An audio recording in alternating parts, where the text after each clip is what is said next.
Coming up on today's episode. Make sure everything's set up ready from the start. Yep. Not only just for the landlord, but for the tenant as well. Because it's super important for the tenant to be protected just in case they need to vacate in the future. Right. So that's like landlord insurance, things like that. Landlord insurance, make sure they've got all that sorted. Not because some of them only get insurance for the property. Yeah, well, like not the contents insurance. And not landlords. Yeah, and they don't know which insurance to go with. I can't obviously tell them which to go with, but I can send them a few options of where to go with. I need to make sure they're set up with that, make sure they know everything about being a landlord, because a lot of them don't, and they're not told. Dodgy advice and bad decisions can cost you big in real estate. We're here to make sure that that doesn't happen. Welcome to the No BS Real Estate Podcast. I'm your host, Jo Agresta, and it's time to take control of your property journey together. Welcome back, everyone, to the No BS Real Estate Podcast, your listening how-to guide to the Australian finance and property market. I'm your host, Jo Agresta, and I'm really keen on today's episode because I like the way me and Katie actually met. It was through TikTok, and I was watching her content and I loved the rawness, the realness, and how straight up she is. And if you don't know her handle, it's Invest with Katie. Excellent content. Needed to get her on the show, inboxed away, and here we are. So what I want to start by saying is if you're a landlord or you're a property investor, like first time or well-established, and you've been looking for someone who really gets it, someone who won't just help you buy an investment, but will manage it, protect it, and actually tell you the truth. That's our next guest, and that's exactly who you want in your corner. Katie Newlan Ross from Property Plus Real Estate is known for her off-market deals, her boots-on-the-ground experience, and her no-nonsense approach to managing property. So she's not just selling homes, which is so unique, right? She's selling homes, she's advocating for investors, supporting landlords, and calling out the fluff in the process. So Katie, thank you so much for being on the podcast. Welcome. Thank you so much, Jo. What a big intro. I had to. Wow. That makes me sound so special. Thank you. Of course. No, I have to give you credit because, like I said, when it all started, I was looking at content and me and Karina, our marketing manager, she goes, have you seen this Invest with Katie? She started following us. And I'm like, let's have a look. And I'm like, oh, this is awesome. And you're so unique. Like you are literally the trifecta. Like I've never met an agent that actually can help you sell, purchase, manage the property all in one. Let's start from the beginning. How did you first get into real estate and what drew you to this side of the industry? This is really special for me actually. So when I was little, I'm really close to my nan and pop. So for a long time, they've been flipping properties. They're quite old now. They're in their 90s. So I remember when I was younger, they had this real estate agent. He's no longer with us, so rest in peace. Yeah. But he would come around to the family home and he would be in this really, really nice suit. He'd be so just full of energy and so happy all the time. And he would always say to me, come and look at this property with your nan and pop. And I would go around with him and he'd be so kind to me. And then after that time, my parents then started investing in property and they had a little unit. And back then that was the time when landlords would be able to fix properties and, do little things like fix taps and this and that. And I would go along with them. So that's where it all started. And to not long ago, actually, he kept in touch with me and he would email me and say, hey, Katie, I seen that you went into real estate. How's it going? So that's actually the little story how I went into real estate. Yeah. And he actually followed up with you after all those years. He did, and he remembered me from when I was 5. Oh my God. How full circle's that? I know. So it's quite a special little story, actually. I really like that because it is very personal. It's different. Not just I always loved houses, so I went into property. It's very different. And you got to actually see an example, I guess, of an agent building really good rapport. And that probably inspired you to go, I think that's what I want to do. It did, yeah. And it was super special to me because I know that he was trusted and he was doing the right thing. So I think I learned from him a little bit as well. So yeah. That's awesome. It was special. You've got such a unique role. I think I mentioned this at the start that blends management, sales and advocacy. Was that always the plan or did it evolve over time?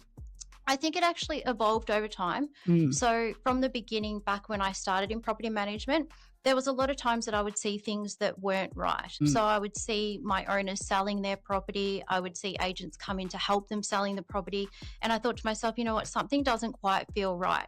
So I think in the previous 6 months, I've seen a lot of off-market deals happening in Bendigo.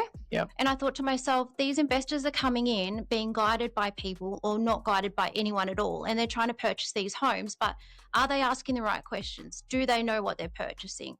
Are they getting the right deal? Do they know if these properties are up to scratch? Who's helping them? Do they know what they're doing? Do they know what they're purchasing?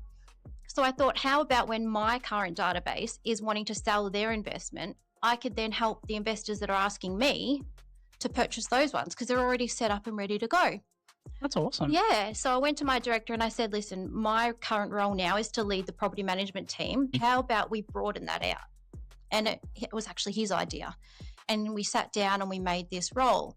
And it wasn't really something that was like a BDM role. Yeah. It was a little bit more special. It's like, because that's why it struck me as unique. Yeah. It's not a BDM role where you're just managing like new people, like that's right, new businesses or new people coming in, but you're actually servicing. And that's what's so unique about it. Like I can't imagine having being a landlord and then coming to you and having this all-in-one service with someone I've already built rapport and trust. Because that's what often happens, right, is you build rapport with your property manager who's helping you manage the asset. But then you don't get to deal with them after that. That's right. You know, it's kind of like, well, I'm selling the house, so thanks for your time. Hopefully I'll find something and we'll come back to you. But in your case, you're like, hang on a minute, I can help. That's right. And I know their property. Yeah. So I know what has happened in the past. I know what their rent is like. I know the ledger. I've done the condition report. Yeah. I've managed it. My team and I have seen the routine inspections. We've grown with the renter. We've grown with the landlord. And I can then pass on that little package to the next investor. That's awesome. Yeah. Like, and it's so, I just love it. And I think, you know, going around like this no fluff allowed approach that you have, right, which I love. People describe you as someone who tells it like it is. You know, where does that approach come from and how has it shaped the way you work with clients? I think that it's come from what I've seen. So if we're presenting a property to a client, are we going to do a walkthrough that is just to sell them the property? Or are we going to tell them everything? Are we going to say, hey, look, I've actually noticed some mold here and I've noticed a wet skirting board, or are we just going to skip past that? Because then when that client then comes back to me as a rental provider, a landlord, I'm going to then take that on. Yeah, of course. And isn't that fair? They're spending their hard-earned, it could be in their super fund, or it could be money that they've pulled out from refinancing their family home. So that's not fair. You can't do that. You can't be going around telling people, hey, buy this off market. This is perfect for renting. That is their hard-earned money. It's not your money to spend or to be not fair on. So you need to tell them the truth. You need to tell them if that renter's behind on their rent. You need to tell them if the gutters are full. You need to tell them everything about that property so they have that information in front of them. Then they can make an informed decision. Correct. You know, and it's so refreshing to hear that, you know, honestly, even for myself, I've dealt with property managers in the past that haven't been that good. I've dealt with a lot of sales agents, a lot of buyers agents that I've also not rated very well. That's and I'm like, this element of, and it happens to a lot of everyday home buyers at the moment, and even sellers, like new time sellers who are getting rid of their first investments, things like that. They're not informed about what they're actually purchasing and all the problems with it. They wait for a building and pest, and then what ends up happening is the building and pest has all these minor structural defects, but you can't break contract for that. So you're kind of just committed to this sale. So I really love that. It's so different to have an agent like yourself who just straight up says, listen, mold on the wall, skirting board's wet. That's an issue. That's going to be a problem. If you buy it, here's what you can do to salvage it. Here's what I'll do to manage it. But here's how I'm also going to look after your tenants once they're in. That's right. I love it it's personally. Super important. So important. And do you think more agents should stay on the tools? Because I think a lot of the time what happens is, as agents, like we do the profession for a long time, and a lot of the time it's like 10 years, 15 years, and we slowly get off the tools. We sit back and become management roles and, you know, we're more hands off. But with your approach, like especially in property management, do you think more agents should actually stay on the tools? I think that's a very good question. I think it's going to be different with which role you're stepping into. So I think that if you're a BDM going out there and looking for off-market sales, or if you're looking to bring on more clients to your property management department, I think that you do need to have different skill set. For me, being a property management department manager, I'm still a property manager. I still manage those properties. So I still know the legislation. I still go to BCAT. Wow. I still manage rental arrears every day. I still manage my team. So when I'm going out to source that property for you, I still know what needs to be used to bring up to minimum standards. I still know what a renter needs and wants. That's so good. When you're a BDM, have you been a sales agent and now you're stepping down into a BDM role? Yeah. Or have you been on the tools? And are you still on the tools? Do you still know what the legislation is? Or are you just saying, I've been told that this is up to minimum standards? Yep. Or I think this needs to come to be minimum standards. I think it's super important that you still need to be in that role. Yeah, I would agree with that 100%. I think it is super important to be up to date because you do run into a lot of professionals who aren't on the tools, who don't know. They have no idea. And then, it all gets lost. Yeah. Switching gears a little bit, like we've touched on the off-market deals, and I want to break this out, flesh this out a bit, because you specialize in off-market sales. Now, for people who aren't familiar with what that actually means, why do investors love them? That's a really good question. So there's a lot of hype around this off-market sale. What's the difference though? Yeah, that's right. So is there a difference between you sourcing an off-market sale or something that's just as good on market for a rental property? But the difference, I guess, is that some of these off-market ones that I would bring to my client would be that it's already on my rental roll. See, that's different. Yeah. My off-market ones are usually ones that are already on my rent roll, or I know that an investor has had it. So that's where I'm different to, I guess you could say, a sales agent. So I'm going to open that up a bit because I love this, right? Typical off-market, it's usually you're sourcing them like as a buyer's advocate by trade, right? Yeah. I would go to a real estate agent and go, what have you got coming to market? Do you have something that's available that's not yet on that I can sell? And I would get my listings that way. Or I'd go to a developer, or I'd go to anyone who's basically got some sort of property that's not far off from being, a completion. And then I'd try and sell it to my network. But in this case, and what I find unique because of your already, no bullshit kind of approach, you've then got access to these off markets in a way that you've already managed them. You know when the rental's going to run out, when the tenants are going to be out of there, you know exactly what to tell a potential purchaser on what to expect. And a lot of the time with these off markets, do you sell them to investors or are they like your first home buyers? No. So that's where I'm different. I only sell to investors and for investors. So then you're able then, right, like if I'm getting this right, the renters that are in those off markets at the time, if they're happy to stay on, you're basically just transferring ownership of the property. So I'm making sure that my renters are safe as well. That's awesome. Because it's a win-win. It is a win-win. So my renters are still super important to me as well. I have a really good relationship with my renters as well. So I make sure that they're safe as well. I also have a massive database of pre-approved renters. So we also rent off market as well. So a lot of the times with these off-market sales, I've got a renter ready to go. Far out. So this is, I think not a lot of people I've heard do stuff like this, to be honest, in market. I'm sure they do or in different capacity to yourself, but I haven't really heard of what you do and the way you've explained it because there's a rental crisis. We all know it's dire. Yeah. You're out in that Bendigo region. So are you seeing something different in that market to like what everyone's complaining about in the CBD markets? So a lot of the time when renters come and say we can't get a property, I'm baffled. Right. Yeah. So if you're filling out your application properly and everything looks fine, you've paid your rent on time and you've done the right thing, I'm not sure where the issue is. Really? Yeah, we have a massive database of pre-approved renters. So when I get something that's off market, I've sold to an investor, I've already got someone in mind ready to go. Like we are ready to roll. Most of the time we're not even advertising it because it's ready to go. So we literally are the full package. We're ready to go.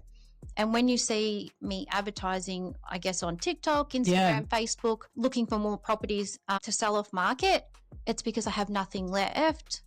Because I'm looking for more properties to put to my investors. And then on top of that, you're actually helping the rental crisis in a sense, or the people that feel like they can't get into a rental. Yeah. They're going to have the opportunity to get into one because you've got all these this pre-approved list. That's right.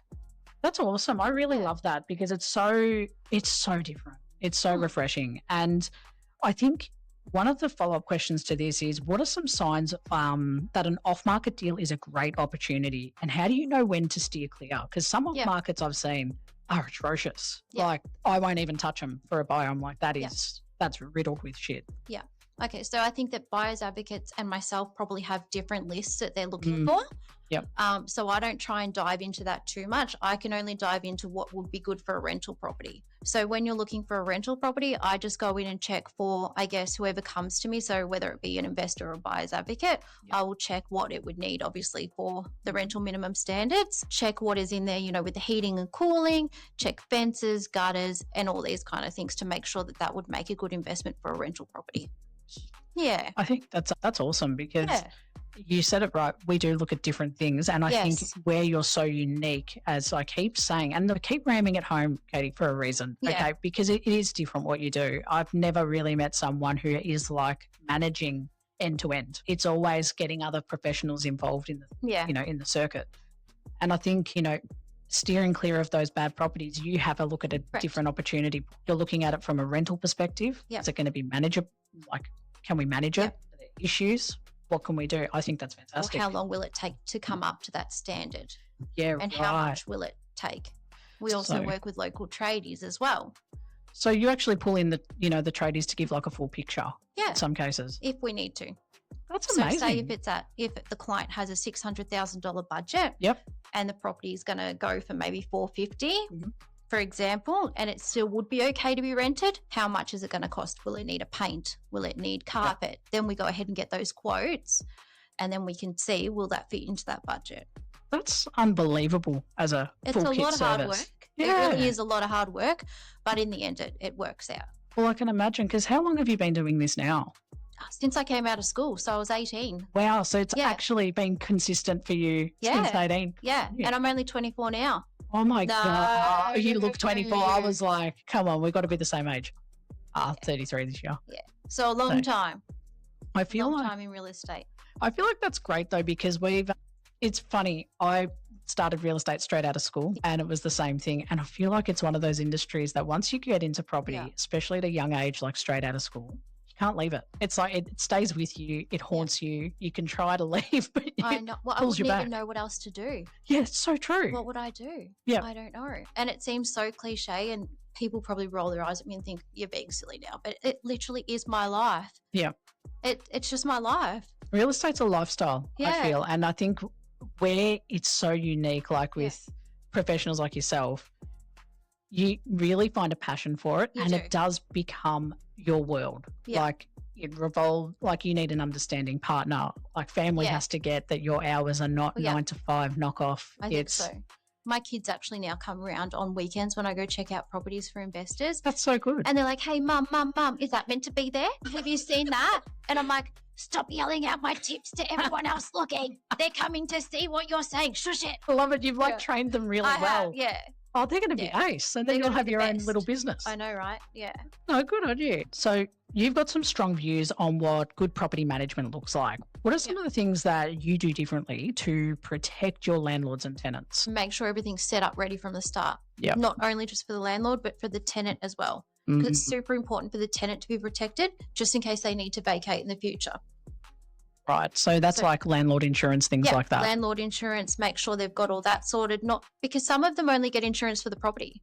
Yeah, well, like not the contents insurance. And not landlords. Yeah, and they don't know which insurance to go with. I can't obviously tell them which to go with, but I can send them a few options of where to go with. I need to make sure they're set up with that, make sure they know everything about being a landlord, because a lot of them don't and they're not told. It's so true because, you don't have like a rule book when you buy an investment. It's like you wing it and then you find out when things go wrong. That's right. Generally when you're like, crap, I should have had insurance. Yeah. And then we need to set up the renter as well, or the tenant, because if they're not set up, then they're both not protected. Wow. So it's a lot of, I guess, from the start, the groundwork, because we need to let the tenant know or the renter know what the expectations are around rental payments. So, what the expectation is and what's going to happen when we come for the first inspection and so forth. So then it's all a smooth process and we're all rolling on the same page. Yeah, and it's like everyone's all aligned. Right. And neat little package. Yeah. Make sure that everything's set up. A lot of owners don't know the new legislation as well, because who's there to tell them? It's true. Yeah. You don't know. So it's super important to make sure that everyone's on the same page, everyone knows legislation, and everyone also knows how we work as a property management team. And I think that's super important because a lot of the time, like some of the horror stories you hear about property managers, like people complain about property managers all the time when they're a tenant. Yeah. And I can't imagine with the level of care and dedication that you have, and a couple of other property managers that I know as well would have that a lot of the time. I think there's because you would obviously have things like house maintenance and like issues with things like that. How do you kind of manage that process or those expectations with those tenants? So it's more so with the tenants. If we go to the first inspection or an inspection and they haven't reported something to us, we need to make sure that it's okay. You don't need to be scared. You're not going to get kicked out. You need to make sure you come to us with that.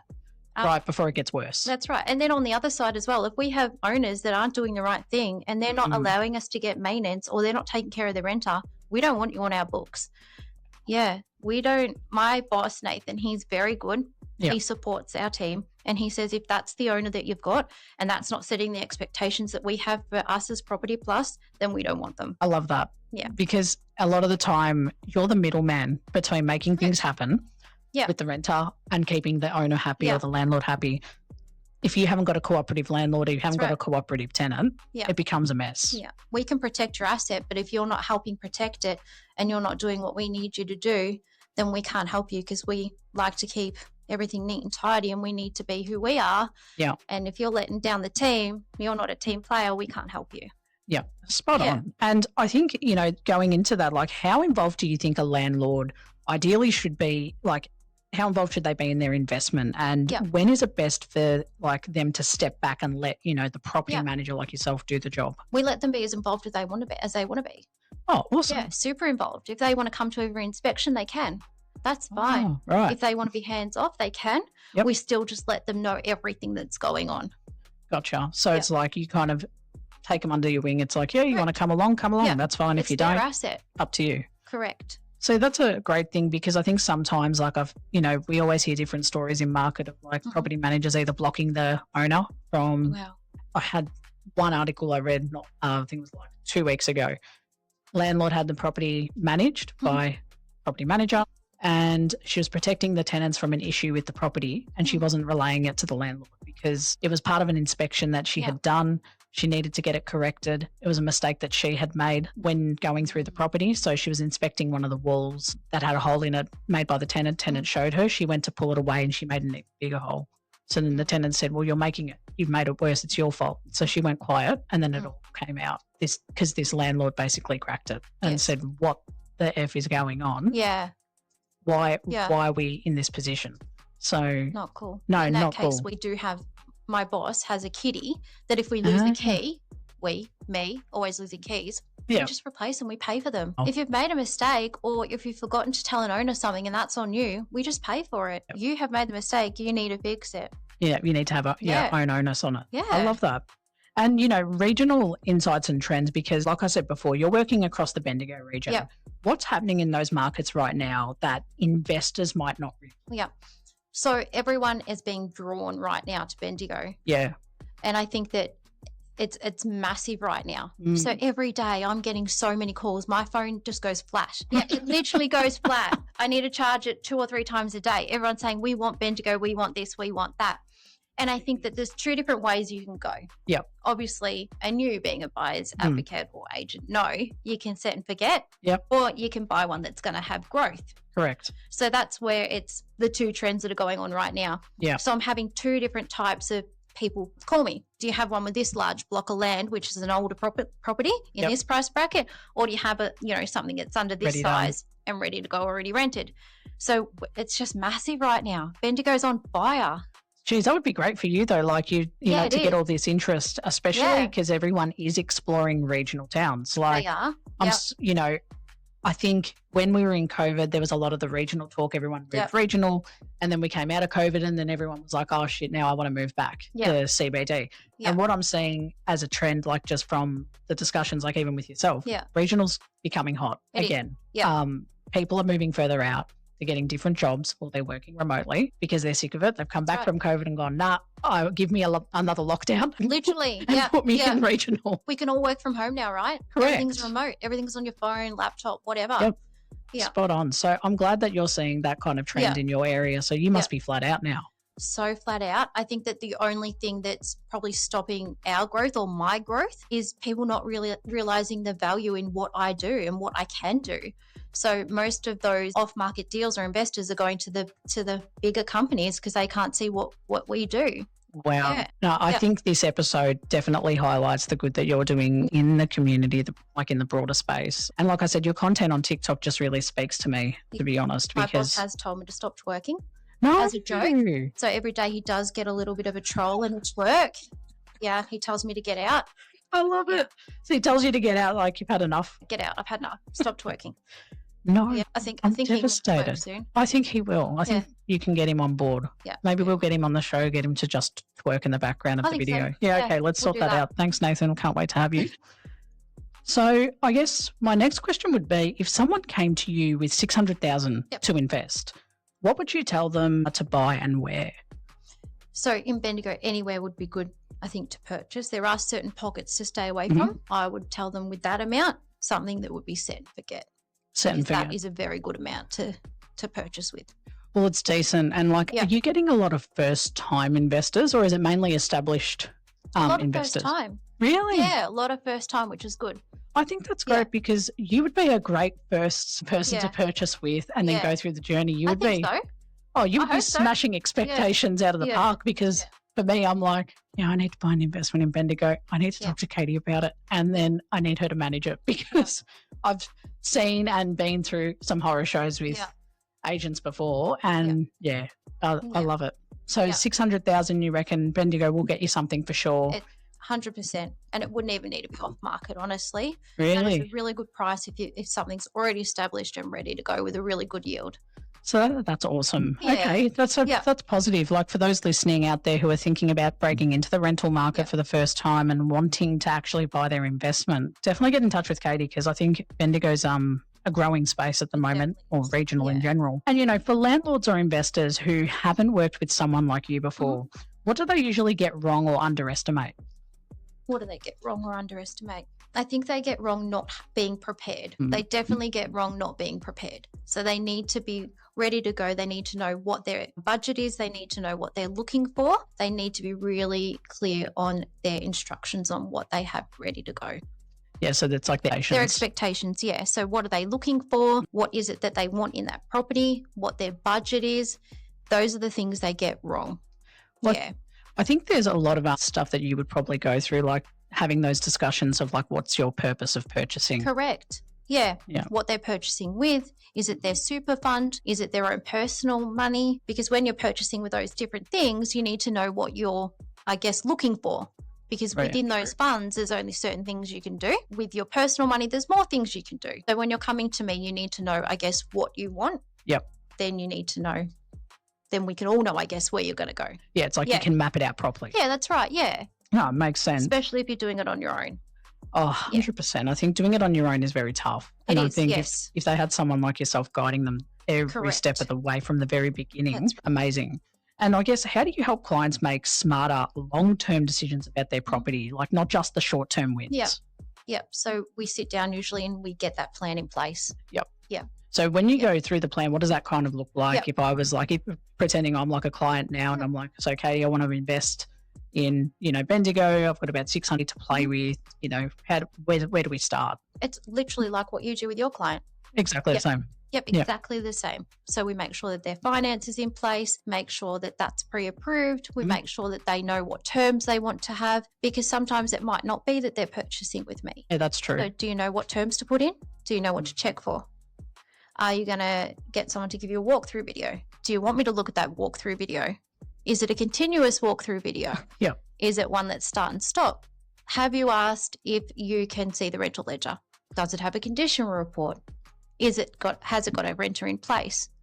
There's a lot of things to think about, because not only purchasing one with a renter in place, but have you checked on that renter? That's all. That's so thorough. I think you have to be. 100%. Yeah. Like when I'm doing the purchase side of things, very similar, like you said, but the way you've described that, your knowledge on rentals specifically is different, right? Because even with buyer's agents, we all have a niche. Like I'm much more on that first home buyer, owner occupier. Yep. When I get someone who wants to invest and do heavy investment, I will usually refer them to another BA that does it better. And I know for me, one of those people is Simon Murphy, Jamie Dow. I've got a whole network of different experts that do this. And you're now part of that because you've got this rental mindset that I feel like is missing for a lot of other professionals. Yeah. So I do get a lot of BAs coming to me and saying, hey, here is this walkthrough. What do you think it would need? Can you please go and attend the open for me on the weekend? And I say, have you asked what the rent currently is? Does it have a condition report? When was the last routine inspection? Were there any maintenance items? There's so much that a sales agent isn't going to tell you. A BDM's not going to tell you because they're not going to think about it. Well, they've never managed a property in their life. Correct. And that's why it's like you're such a weapon in that space because you know what to ask and how to look for it, and it's this extra level of due diligence that you wouldn't typically get with a salesperson. That's right. Yeah. No, it's spot on. And, I think, we're coming to the end of this episode. I could talk to you for hours, Katie, honestly. Love it. Going to have you back. If someone's listening and thinking, I'd love someone like Katie to help me buy and manage my investment, what's the first step? How should they contact you? Literally just pick up the phone. Pick up the phone, give me a call, love a chat. Love a chat. Talk about property management for days. Or just send me a DM and I can call you. Amazing. It's that easy. Yeah. And I think last question I want to close out with is, what's one myth about being a landlord or property investor that you wish more people knew the truth about? I love this one. Investors and landlords are not rich. Yeah. Just because they own a property does not mean they are rich. So when you rent a property or someone who owns a property, doesn't mean they're rich. You don't know how they purchased that property. You don't know how hard they work to get that. I own an investment now. I'm not rich. I wish I was rich. But I purchased that with my super fund. Gotcha. So that's my retirement for myself and my wife and my kids. Yep. So that's one myth. I love it. Yeah. I think that is a really good answer. I didn't expect that. Good one, isn't it? Oh, no, it's a great one because bestest ever, because everyone does assume that. It's it's always you're rich. If you own an investment, you must be loaded. You own a holiday house, you must be loaded. So I'm just going to go in and ask for 14 split systems in every bedroom now. Yeah. Brand new car because you are rich. You are my landlord. Yeah, that's right. But imagine you treated them that way. It wouldn't probably go down well. They'd be like, what the hell are you talking about? Literally, yeah. No, well, Katie, thank you so much for joining us today. I think your honesty, your insight and straight talking approach is exactly what we love on this podcast. That's why we named it the No BS Real Estate Podcast. Thank you. No, of course. And it's clear that you're not just here to manage properties, but you're here to advocate, protect and guide investors through, what can be a really overwhelming space. So from off-market strategies to being across every inch of legislation, you've shown that having someone experienced and grounded makes a huge difference in the landlord journey. So thank you so much for being here once again. Thank you for having me. Of course. That's a wrap on today's episode. If you're a landlord or an investor and, you took something valuable away from this chat, be sure to share it with someone who needs to hear it and reach out to Katie directly. I'm Jo Agresta and you've been listening to the No BS Real Estate Podcast. Catch you next time. That's a wrap for this episode of the No BS Real Estate Podcast, powered by Abodey AI. If you found this conversation helpful, don't forget to subscribe, leave a review, and share this episode with someone who might need it. If you're looking for more guidance on your home buying journey, you can visit www.abodey.com.au for expert advice, property insights, and the tools you need to find the right home with confidence. If you're already on your journey, you can also download our app. Just search Abodey AI on the App Store or Google Play. Have any questions or want to connect, you can follow us on Instagram at abodey.com.au or send us a message. We'd love to hear from you. Thanks for tuning in and we'll catch you in the next episode.